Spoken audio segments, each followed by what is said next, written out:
बल्कि मैं तो कहता हूं ये कीड़े मकोड़े आते ही हैं इसलिए कि हमारे अंदर इश्क की गर्मी और बढ़ा थी। ये कहां से ट्रेन कर रहा है? आई लव मोहम्मद कहां से ट्रेन कर रहा है? पूरी दुनिया में आज ये बात आ गई है, हर कोई अपने अपने अंदाज से हुजूर पाक की बारगाह में मोहब्बत का इजहार कर रहा है। इसीलिए कहा गया है कि मोहम्मद अरबी के शेर कई दिनों से सोते रहते हैं, तो कोई गीदड़ आता है आवाज करता है तो ये फिर से जाग जाते हैं, फिर से जागते हैं। ये जो कुछ भी इंसिडेंट होते हैं ये हादसे हैं, इससे घबराओ मत, इससे परेशान ना हो। ये तुम्हें हुजूर पाक सल्लल्लाहु ताला अलैहि वसल्लम की मोहब्बत जगाने के लिए आते हैं। और आज हर बच्चा ये पुकार रहा है आई लव मोहम्मद। अफ्रीका वाले कह रहे हैं इस बात को, आई लव सैयदना मोहम्मद सल्लल्लाहु ताला अलैहि वसल्लम। मैं कहता हूं हमें ये सब दिखावे के लिए नहीं करना है। वो तो हमने उनके लिए कहा था जहां वो केस करने की धमकी दे रहे थे। अफ्रीका में कौन केस करने वाला है? हम उनसे कह रहे थे कि अगर आई लव मोहम्मद कहने पर केस हो सकता है तो हम 99 बार कहेंगे, हम कहेंगे। लेकिन यहां पर हमें ऐसी कोई चीज नजर नहीं आती, तो हम किसी को दिखावे के लिए नहीं कर रहे। लेकिन फिर भी बारगाह मुस्तफा सल्लल्लाहु ताला अलैहि वसल्लम में हम ये अरीजा पेश करते हुए अर्ज करते हैं कि हम मोहब्बत करते हैं सैयदना मोहम्मद सल्लल्लाहु ताला अलैहि वसल्लम से, हम मोहब्बत करते हैं सैयदना अहमद सल्लल्लाहु अलैहि वसल्लम से। हमारी मोहब्बत किससे है? सैयदना हामिद से, सैयदना महमूद से, सैयदना फातिह से, सैयदना आकिब से, सैयदना कासिम से, सैयदना हाशिर से, सैयदना शाहिद से, सैयदना माही से, सैयदना दाई से, सैयदना सिराज से, सैयदना मुनीर से, सैयदना नजीर से, सैयदना बशीर से, सैयदना हादी से, सैयदना महदी से, सैयदना रसूल से, सैयदना नबी से, सैयदना ताहा से, सैयदना यासीन से, सैयदना मुजम्मिल से, सैयदना मुदस्सिर से, सैयदना शफी से, सैयदना खलील से, सैयदना कलीम से, सैयदना हबीब से, सैयदना मुस्तफ़ा से, सैयदना मुज्तबा से, सैयदना मुर्तज़ा से, सैयदना मुख्तार से, सैयदना नासिर से,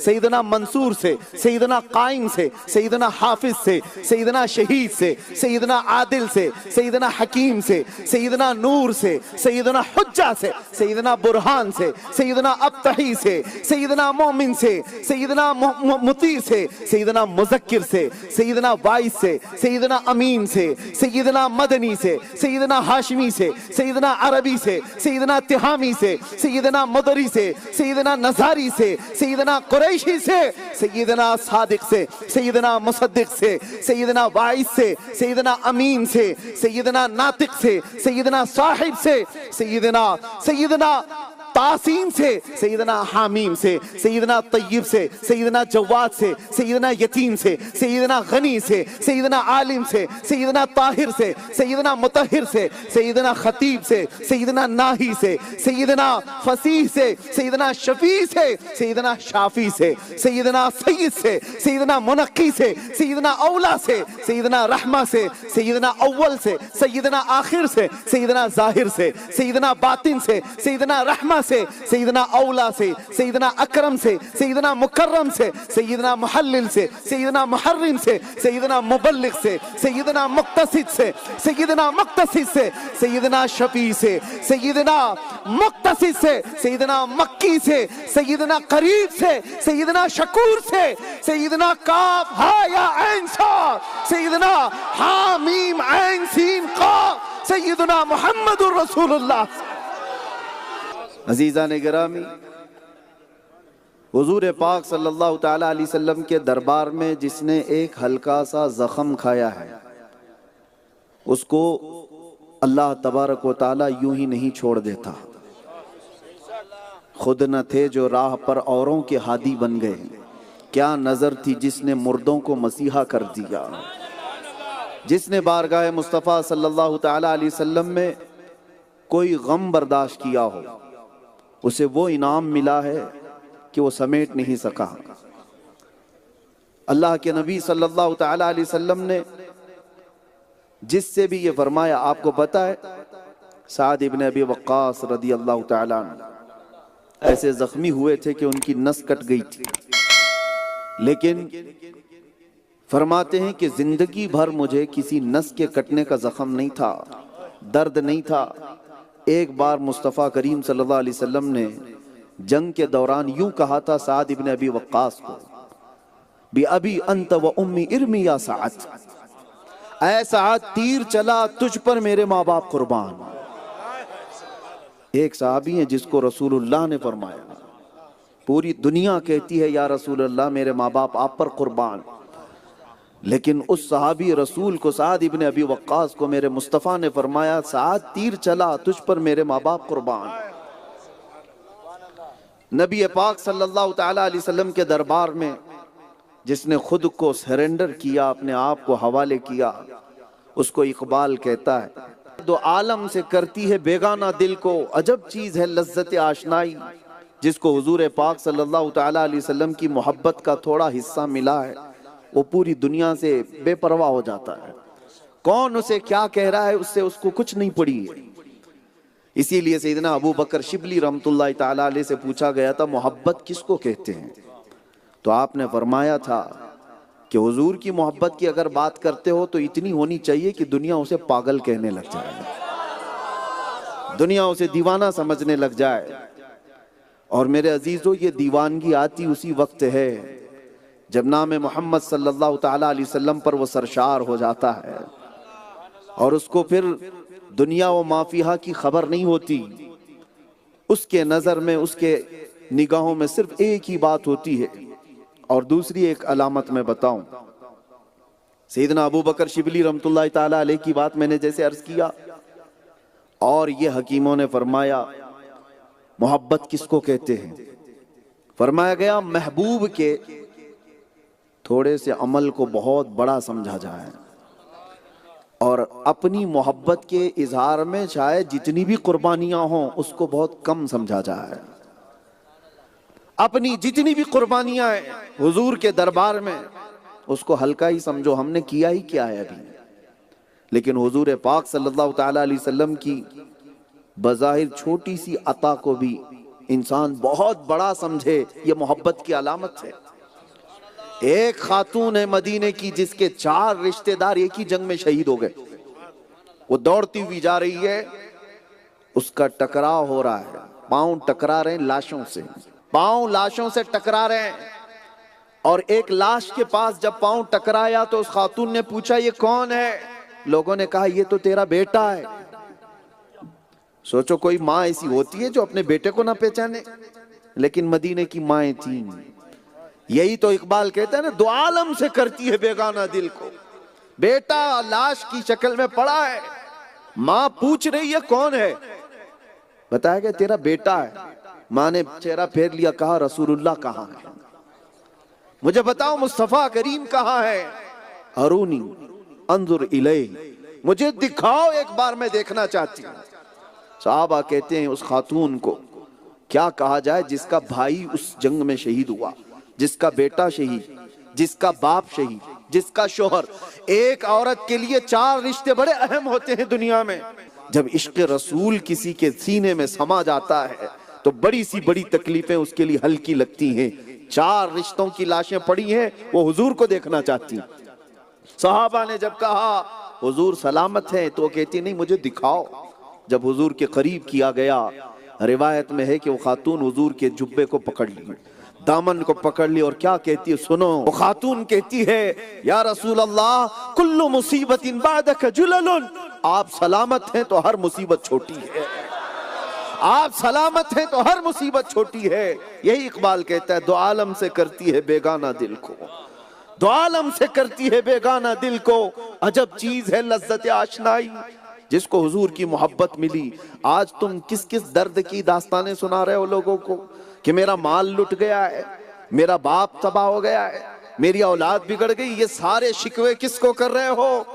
ये सारे शिकवे आला हज़रत फाजिल बरेलवी रहमतुल्लाह ताला अलैह का सलाम हर जगह पढ़ा जाता है। आपने सलाम में एक शेर कहा था, आला हजरत ने यूं कहा या रसूल अल्लाह, एक तरफ आदाए दीन, एक तरफ है हासिदीन, बंदा है तन्हा शहा, तुम पे करोड़ों दुरूद। किसकी बारगाह में कहा? हुजूर की बारगाह में। सुनो तवज्जो से, ये एक तरह की शिकायत है या नहीं? हम भी करते हैं।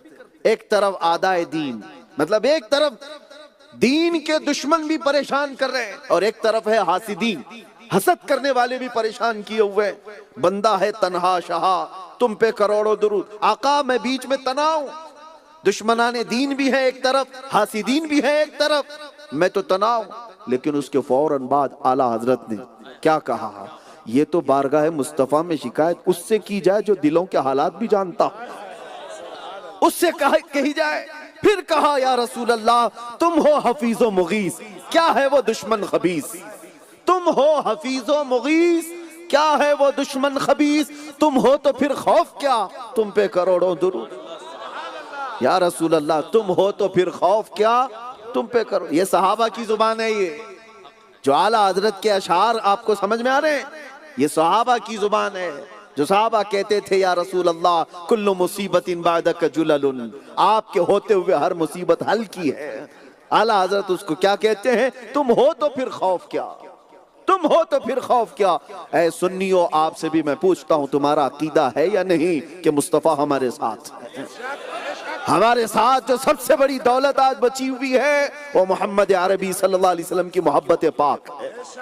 इस दौलत के अलावा बचा क्या है हमारे पास।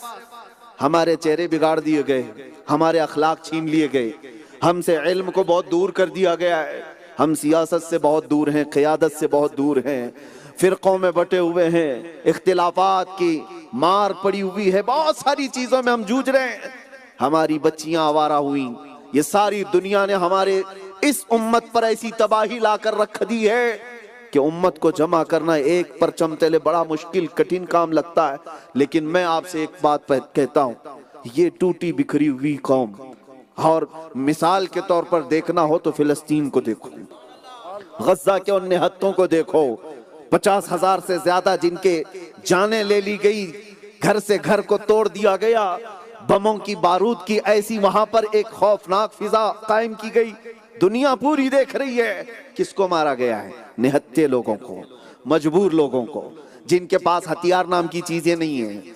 लेकिन दुनिया को एक बहाना बताया जाता है कि हम एक संगठन, एक ऑर्गेनाइजेशन को मारने के लिए कर रहे हैं। जो भी है, मैं उस पर गुफ्तगू नहीं कर रहा, बात ये करना चाहता हूं, एक तरफ सुपर पावर जिसके पास हाई टेक्नोलॉजी पावर है, सारी दुनिया को हथियार बेचने वाला किससे लड़ रहा है, किससे मुकाबला कर रहा है। इसी तरह पूरी दुनिया में ये जो चेहरे हैं ना हमारे, इससे घबराहट है क्यों दुनिया को। इनके पास है क्या ताकत, हमारे पास कौन से मिसाइल है, हमारे पास कौन सी ताकत है, हमने क्या दौलत जमा की है, हमने कौन सी ताकत जमा की है, कुछ नहीं है। दुनिया जानती है व्हील चेयर पर बैठ करके भी अगर लब्बैक पुकारे एक खादिम हुसैन, तवज्जो, दुनिया जानती थी खादिम हुसैन पैरों से माजूर है, लेकिन उसके बावजूद मैं पूछता हूं कि घबराहट किस बात की है। वो चल नहीं सकता, उठ नहीं सकता, खड़ा नहीं हो सकता, और पार्लियामेंट में बात होती हॉलैंड की, यूरोप की धरती हिलती नजर आती है। क्यों? इसी को इकबाल कहता है मेरे अजीजों, हुजूर पाक सल्लल्लाहु ताला अलैहि वसल्लम के ये वो गुलाम है, शहादत है मतलूब व मकसूद है मोमिन, न माले गनीमत न किश्वर कुशाई। ये वो बंदे हैं जिनको अल्लाह के शेरों को आती नहीं रूबाही, जिसको इकबाल ने कहा है आज भी हमारे पास कोई चीज तो है, कोई चीज तो है जिससे दुनिया खौफजदा, दुनिया डरी हुई है। हमने अपनी बीमारियां देख ली हैं, हमें पता है हम टूटे हुए हैं, बिखरे हुए हैं, लेकिन एक तरफ जब हम ये देखते हैं हमारे हाथ तो 24 घंटे मीडिया हम पे ही भोंकता रहता है, हम ही मौजूए सुखन हैं, और बल्कि बहुत सारे इलेक्शन तो हमारे नाम पे जीते जाते हैं।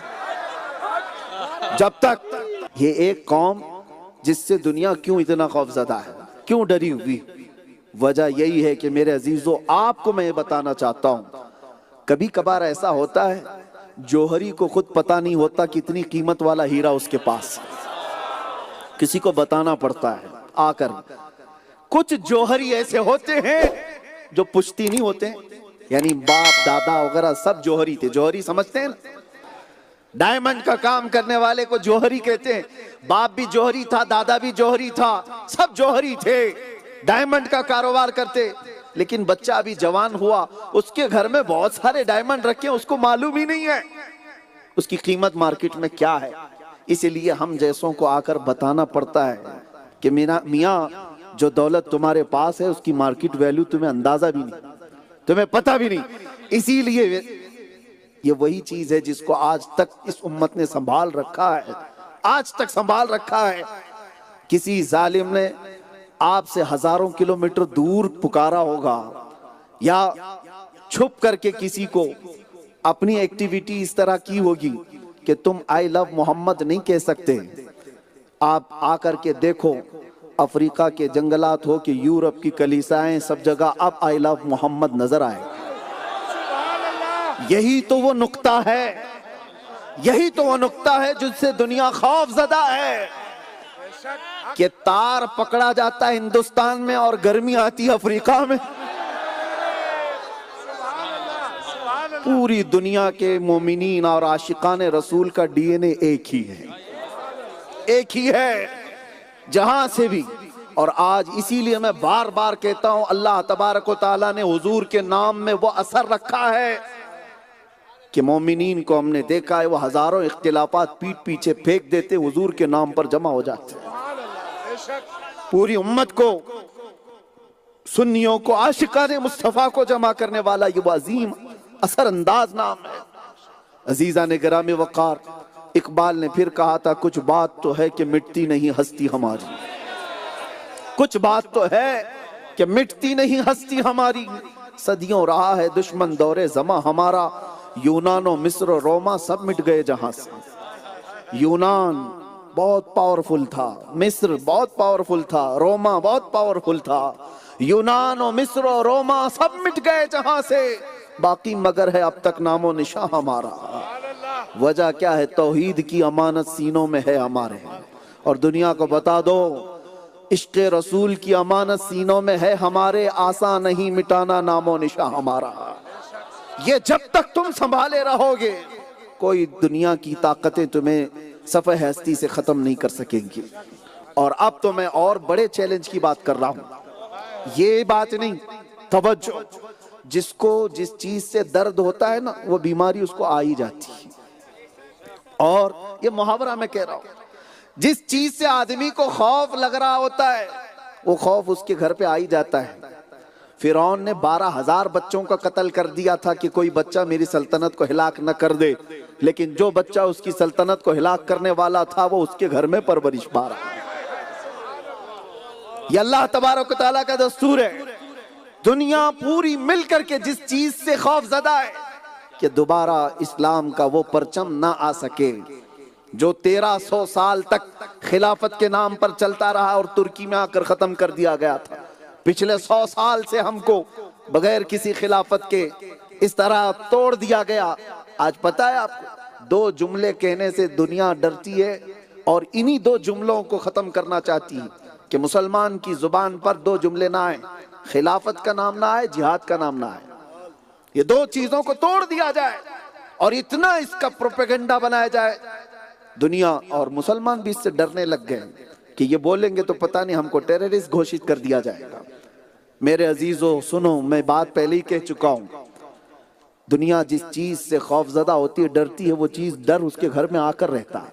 और मेरे रब का फरमान है, हुवल्लज़ी अरसल रसूलहू बिल हुदा व दीनिल हक लियुज़हिरहू अलद्दीन कुल्ली। वो अल्लाह है जिसने अपने नबी को हक के साथ भेजा है, हक के साथ भेजा है, दीन हक के साथ। किस लिए भेजा? आगे का जुमला वही मैं कह रहा हूं, चैलेंज पूरी दुनिया को, लियुज़हिरहू अलद्दीन कुल्ली, ताकि पूरी दुनिया पर ये दीन गालिब आ जाए। और 1400 साल से अब तक वो वक्त आया नहीं, दीन का गलबा पूरी दुनिया पर अब तक हुआ नहीं। 1400 साल की तारीख में बता रहा हूं। हाँ, दीन बहुत फैला, इस्लाम बहुत फैला, लेकिन जिस तरह पूरी कायनात पर यह गालिब आना है वो अभी वक्त बाकी है, वो वक्त बाकी है। और कुरान का फरमान है वो होकर रहेगा, कुरान का फरमान है वो होकर रहेगा। और पूरी दुनिया से ये आवाज गूंजेगी जो अभी ये शुरुआत हो चुकी है। यही मैं कह रहा हूं, जिस तार को तुमने छेड़ा है अब ये बढ़ता चला जाएगा। अब ये सिर्फ आवाजें नहीं, बिजलियां बन जाएंगी। अब ये सिर्फ हवा नहीं, तूफान बन जाएंगे। बारगाह मुस्तफा सल्लल्लाहु ताला अलैहि वसल्लम को दुनिया जब भी हिलाना चाहती है तो दुनिया हुजूर को पढ़ना शुरू करती है। कौन है वो Muhammad? Who is the Muhammad? हुजूर पाक सल्लल्लाहु ताला अलैहि वसल्लम को जब पढ़ना शुरू करते हैं तो नाम में इतना असर है, इतना असर है कि पागलों को अच्छे होता देखा गया है। और फिर बदअकीदों को अल्लाह ताला हिदायत अता फरमाएगा, जो दूर थे वो भी करीब आ जाएंगे। मेरे साथ का एक वाकया, मीलाद के मौके पर एक नौजवान ने 12 रबीउल अव्वल शरीफ को मुझसे पूछा था, कोई ऐसा काम बताएं जो हुजूर की बारगाह में हदिये के तौर पर मैं आज पेश करूं, तोहफे के तौर पर पेश करूं। मैंने उससे कहा था, हुजूर के बहुत सारे अखलाक हैं, उसमें से कोई एक सुन्नत पर अमल करो। देखो, हम स्टेशन पर थे, रेलवे स्टेशन पर। उस नौजवान से कहा, जा किसी गरीब का या किसी बूढ़े का, कमजोर का बोझ उठा ले, सामान उठा ले, इसलिए कि मक्का में मेरे आका इस काम में मशहूर थे। हुजूर पाक बूढ़ों का बोझ उठाते थे। वो नौजवान गया, एक खातून उतर रही थी 2 बड़ी थैलियां लेकर के, उसके पास जाकर कहता है, मुझे तुम्हारा सामान उठाकर ले जाना है। उसने कहा, क्या तुम कुली हो, तुम सामान उठाने वाले हो, तुम्हारे पास कोई आईडी है? उसने कहा, नहीं, मैं कुली नहीं हूं, मैं पेशे से वो काम करने वाला नहीं, लेकिन बस आपका सामान उठाना चाहता हूं। वो घबरा गई, कहीं चोर उचक्का तो नहीं जो सामान लेगा और भाग जाएगा। उस नौजवान ने कहा, नहीं, आप डरो मत, आज मेरे प्रॉफेट मोहम्मद सल्लल्लाहु ताला अलैहि वसल्लम की पैदाइश का दिन है और मेरे नबी के अखलाक थे, उनकी सुन्नत थी, वो बूढ़ों का बोझ उठाते थे और मैं चाहता हूं कि उनकी अदा पर अमल करके उनकी रूह को खुश करूं, उनकी बारगाह में हदिया पेश करूं। वो खातून खुश हो गई, नॉन मुस्लिम थी, नॉन मुस्लिम खातून थी। उसने दोनों शॉपर दे दी, दोनों थैलियां दी। वो नौजवान जहां तक उसको ले जाना था ले गया, उसके घर तक पहुंचाया या जहां तक पहुंचाया, उसने मुझे ये बात खुद कही। उस औरत ने नंबर ले लिए, कॉन्टेक्ट, उसके बाद चली गई। 6 महीने गुजरे, उसके बाद वो खातून उसको फोन करके कहती है, तुम्हारे किसी आलिम से मुझे मुलाकात करा दो, तुम्हारे किसी बड़े आलिम से मुलाकात कराओ। उस नौजवान ने पूछा, वजह क्या है, बताओ किस बात के लिए तुम मिलना चाहती हो? वो कहती है, पिछले 6 महीने से जब से तुझसे मुलाकात करके आई हूं, आज तक तेरे नबी की बायोग्राफी ही पढ़ रही, आज तक तेरे नबी की सीरत ही पढ़ रही हो और अब इस मकाम पर पहुंच चुकी हो। उससे सच्चा रसूल दुनिया में कोई नहीं दिखता, उससे सच्चा इंसान कोई दिखता नहीं। मैं चाहती हूं कि इसे आलिम से मुलाकात करो और जिस तरह तू अपने नबी के अखलाक पर अमल करने स्टेशन आया था, मैं चाहती हूं कि मैं भी उस नबी के अखलाक पर अमल कर लूं। दुनिया आज भी अगर हुजूर को सच्चे दिल से पढ़े, ये जितने कुत्ते भौंकते हैं वो काश एक बार नबी की बारगाह में सीरियसली पढ़ करके तो देखें, तुम्हारा जहर वैसे ही खत्म हो जाएगा। हुजूर पाक सल्लल्लाहु ताला अलैहि वसल्लम के दरबार में उस नबी को तुमने क्या समझा जिसने औरतों की इज्जत को कहां पहुंचाया? माँ हो तो कदमों के नीचे जन्नत, बेटी हो तो उसकी अच्छी शादी करके दे दे तो हुजूर ने उसके लिए जन्नत। औरतों के मकाम को कहां पहुंचाया? बूढ़ों के लिए क्या अखलाक दिए और कमजोरों के लिए क्या अखलाक पेश किए। नबी पाक सल्लल्लाहु ताला अलैहि वसल्लम को इन्होंने पढ़ा कहां? जानते हो, एक अंग्रेज मुफक्किर है जिसने लिखा था, मुझे नबी पाक सल्लल्लाहु ताला अलैहि वसल्लम के अखलाक में एक बात इतनी मुतासिर कर गई, मैं इतना इंस्पायर हूं कि पूरी दुनिया के इंसानों में सबसे पहला नंबर मैं मोहम्मद अरबी को देता हूं। वो क्या देगा जिसको अल्लाह ने खुद वरफ़अना लका ज़िक्रक कहा हो। लेकिन बात मैं कह रहा हूं, उससे पूछा गया क्या बात तुझे अच्छी लगी? वो कहता है, एक बार मोहम्मद सल्लल्लाहु अलैहि वसल्लम बच्चों के साथ बैठे हुए थे, बच्चे खेल रहे थे और मैं देख रहा था। हुजूर पाक सल्लल्लाहु ताला अलैहि वसल्लम की इस हदीस को कहता है, मैं देख रहा हूं कि मोहम्मद सल्लल्लाहु अलैहि वसल्लम बच्चों के दरमियान बैठे। उसी में एक बच्चे का बाप आया और उसको बेटा कह करके पुकारा। मोहम्मद सल्लल्लाहु ताला अलैहि वसल्लम ने उस शख्स से कहा, यहाँ बहुत सारे बच्चे हैं, बेटा कह करके मत पुकारो। तो उस शख्स ने पूछा कि मेरा बेटा है, मैं अपने बेटे को बेटा ना कहूं? हुजूर ने कहा कि अपने घर में बेटा कहकर पुकार, यहाँ नहीं, इसलिए कि यहाँ बहुत से यतीम बच्चे भी खेल रहे हैं, उनका बाप नहीं। ये है मोहम्मद अरबी सल्लल्लाहु ताला अलैहि वसल्लम की वज़ीम अखलाक। अजीजा ने गिरामी वक़ार, इकबाल ने फिर कहा था, कुछ बात तो है कि मिटती नहीं हस्ती हमारी, कुछ बात तो है कि मिटती नहीं हस्ती हमारी। सदियों रहा है दुश्मन दौरे ज़मा हमारा, यूनानो मिस्र रोमा सब मिट गए जहां से। बाकी मगर है अब तक नामो निशान हमारा। वजह क्या है? तौहीद की अमानत सीनों में है हमारे। और दुनिया को बता दो इश्क़ रसूल की अमानत सीनों में है हमारे, आसान नहीं मिटाना नामो निशान हमारा। ये जब तक तुम संभाले रहोगे कोई दुनिया की ताकतें तुम्हें सफ़े हस्ती से खत्म नहीं कर सकेंगी।